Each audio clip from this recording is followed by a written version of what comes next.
Big episode of the Oakland Athletics franchise today, but before we get to the draft, let's look at some highlights of a game at Globe Life Field against the rival Rangers, where Jack Leiter took the mound, having a solid season since his call-up. Leo Farrell had a chance in the first inning with bases loaded, but he would fly out to center field instead. The starter in the game for the Oakland A's was James Kaprielian, who was much better last season, and he was looking to get back on track for this season, but that wasn't going to happen here, as Corey Seager had 2 on and none out and lined one down the left field line into the corner that would go for a 2 RBI double. Kaprielian, with 1 away, would get Marcus Semien swinging for a strikeout for out number 2. But the inning was not done when Adolis Garcia came up with 2 on to launch a ball into the middle of next week over the left field wall, 411 feet for his 18th homer of the year. Kaprielian was able to avoid a large disaster in the second inning, striking out Shohei Ohtani with the high heat, but it was ultimately a 9-1 Rangers victory, sending Kaprielian to 3-10 on the season. More on Kaprielian later though, as now it is time for the MLB Draft. Our second of the series. We hold pick number 8, while the Orioles, Nationals, and Rockies hold the top 3 picks. Pirates, Red Sox, surprisingly, Tigers, and Royals hold the rest of the top 7, and the Giants and Reds round out the top 10 behind us. With the first overall pick in the MLB Draft,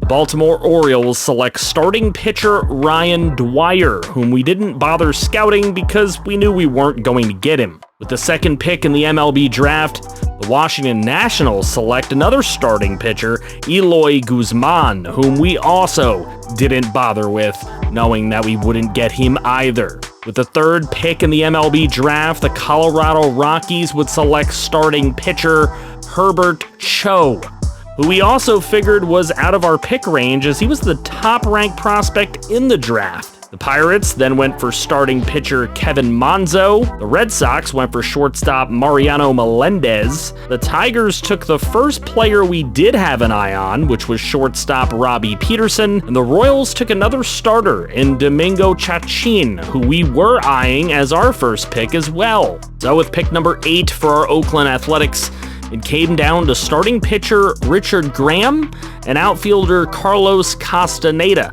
Even with some other great players like starter Ramon Cordero and first baseman Julio Nivar taking some of our attention in scouting, in the end, the Oakland Athletics make Carlos Castaneda the 8th overall selection of this draft. Nivar and Cordero were then quickly scooped up by the Reds and the Rangers, and Richard Graham would go 25th overall to the Padres as an unranked prospect. That's a whole 18 picks before our next selection here at number 43, where we were hoping to get Graham. We're choosing between starter Nick Golden and reliever Mario Del Gaudio, as well as starter Spencer Yamaguchi, left on our draft board. And with that second round pick, we would go for Mario Del Gaudio, figuring that the ranking and potential could match up to make him a really fine player. With our next selection, it would be in the competitive balance round at 74th overall. Yamaguchi was the last guy on our pre-draft board, so we took a flyer on the 19-year-old out of Japan, trusted our scouts' ranking. In the third round, at pick number 82, we add some more players to the board, but the most impressive ends up being right fielder Mario Manzanillo out of the Dominican Republic,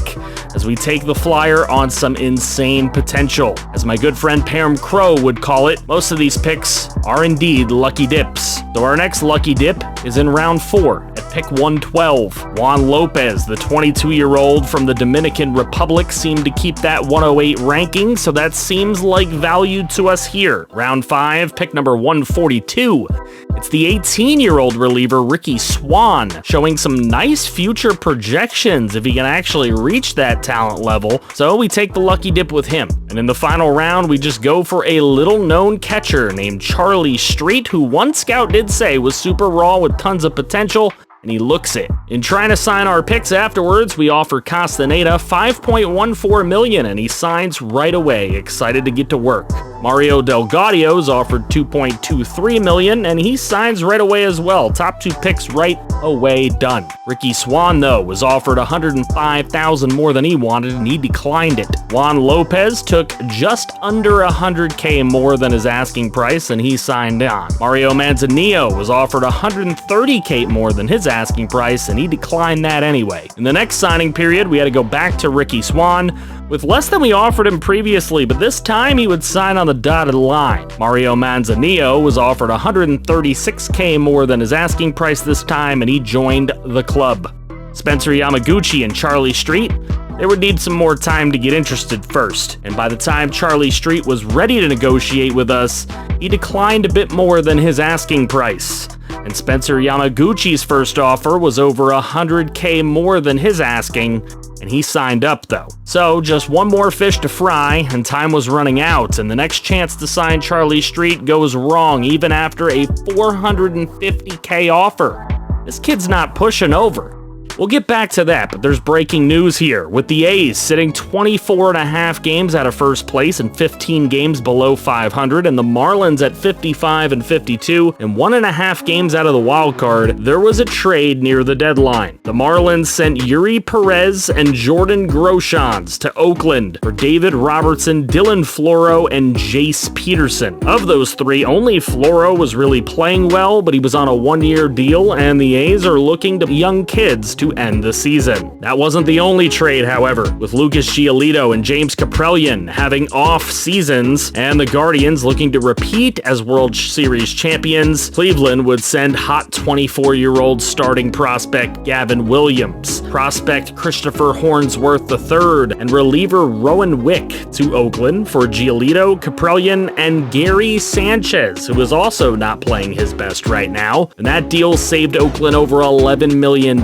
and gave the Guardians plenty of major league level depth to get through the rest of their season, and now hopefully I will not have to see Christian Horn's comment like that's ever again. Gonna happen. Back to the Charlie Street saga we go. It's the final chance for him to sign, and he's offered every penny left in our bonus allotment to sign. I know, anticlimactic, but we weren't going to lose out on him. The next order of business, with Zach Jackson being a top option in our pen for the first 2 seasons, and him hitting arbitration in this upcoming offseason, we were looking to sign him long term. We end up eventually with a 5-year, $14.2 million deal. That's $2.8 million per year to sign him through and beyond arbitration and ensure that he won't be a free agent until age 34. And that's fine with me. All right, draft pick evaluation time. Carlos Castaneda looks like a fine 8th overall selection. He hits better against lefties than righties, but solid power against both.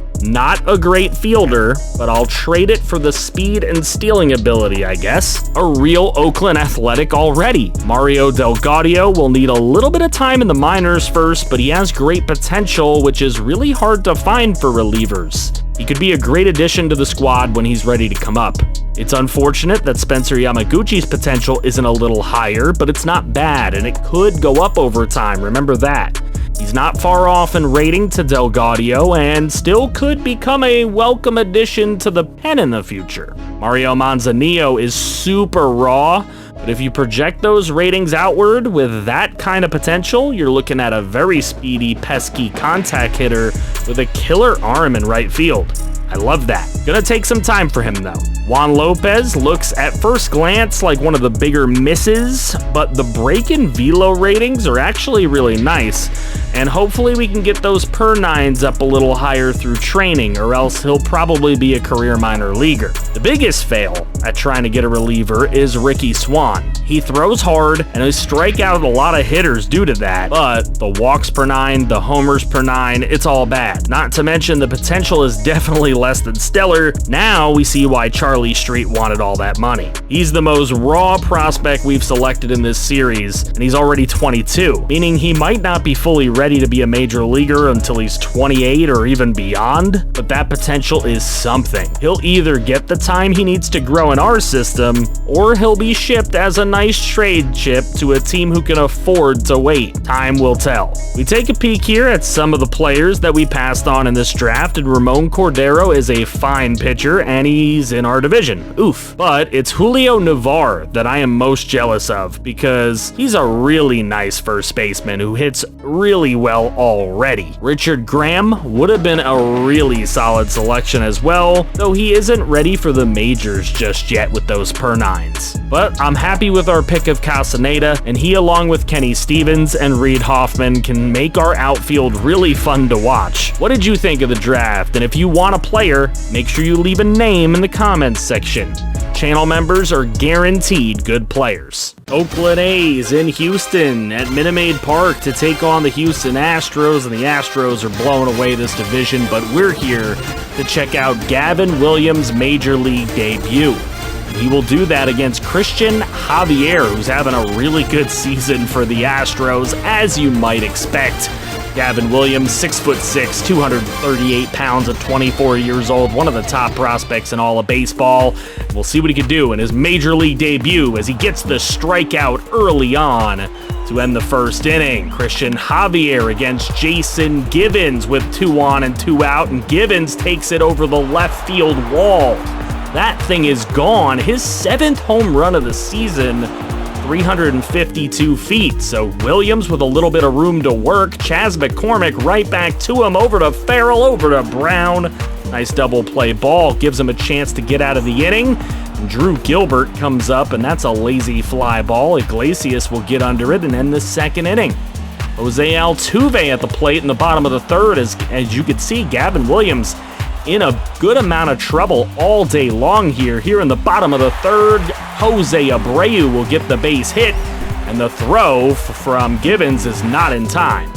Kyle Tucker is up, and this is a fly ball out towards Reed Hoffman, who's going to go ahead and make the play for the second out of the inning. So Gavin Williams trying to get out of this thing without giving up a ton. He's given up one already. Here is Jeremy Pena, and he will get the fielder's choice that will get us through that. Jordan Groshans now, and he hits that one at the shortstop, and Groshans is thrown out at first as Oakland can't get another run across.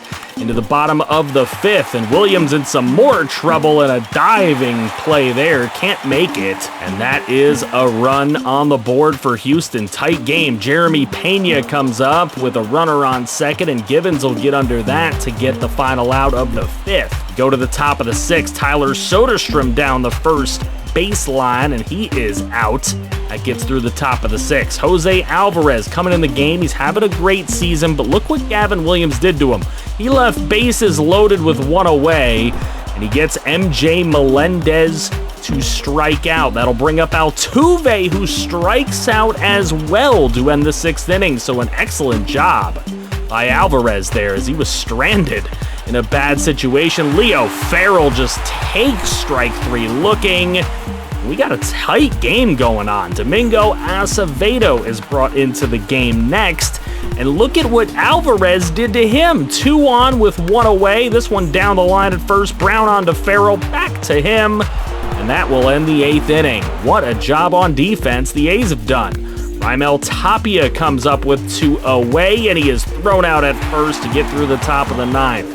So the tight game will be closed out by another Major League debut in closer Roy McBride. The 21-year-old takes the spot of Dylan Floro, and he fills the shoes well right away with a strikeout of NJ Melendez. That'll bring up Jose Altuve. Pops it into foul territory. Seth Brown near the wall makes the catch. That's 2 gone. Jose Abreu goes down on the heater up and in. 2 of the 3 batters struck out by Roy McBride, and he will get his first career save as Gavin Williams gets his first career win, sending Christian Javier to 10-6. Next episode will be the debut of Yuri Perez, so I hope you're looking forward to that, our other trade in this episode. What do you think of the direction of the team? Let me know in the comments section. Leave a like, and thank you channel members for your above and beyond support. If no one has told you lately, I love you, FG fam.